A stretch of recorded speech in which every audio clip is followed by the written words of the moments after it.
הלחץ הצבאי עובד. Israeli Prime Minister Benjamin Netanyahu on Sunday demanded Hamas disarm and its leaders depart Gaza as he promised to step up military operations against the group. זה בדיוק מה שאנחנו עושים. وقد تسلمنا قبل يومين. His comments come after the Hamas leader in Gaza said it had agreed to a ceasefire proposed by mediators, Egypt and Qatar, that included the release of 5 Israeli hostages each week. Those efforts are aimed at renewing a 2-month truce that saw the exchange of Israelis kidnapped by Palestinian militants for Palestinian prisoners held in Israeli detention.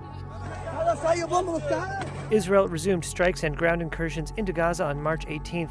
ونأمل ألا يعطله الاحتلال. The Hamas leader said Israel's demands it lay down its arms was a red line the group would not cross.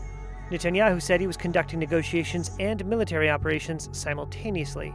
A strategy he said, quote, creates the conditions for the release of our hostages.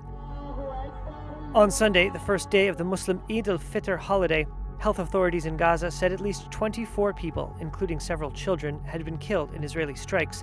They said 9 were killed in a single tent in the southern city of Khan Yunis. Israel launched its campaign in Gaza after a devastating Hamas attack on Israeli communities around the Gaza Strip on October 7, 2023, that killed some 1,200 people, according to an Israeli tally, and saw 250 abducted as hostages.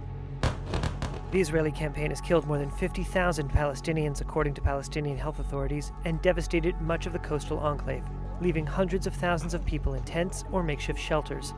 Since Israel resumed its attacks in Gaza on March 18th, hundreds of Palestinians have been killed and tens of thousands have been forced to evacuate areas in northern Gaza where they had returned following the ceasefire agreement in January. ונאפשר את מימושה של תוכנית טראמפ, תוכנית ההגירה מרצון. Netanyahu also said his government would allow what he called the voluntary immigration of Palestinians who wished to leave Gaza, an idea proposed by U.S. President Donald Trump.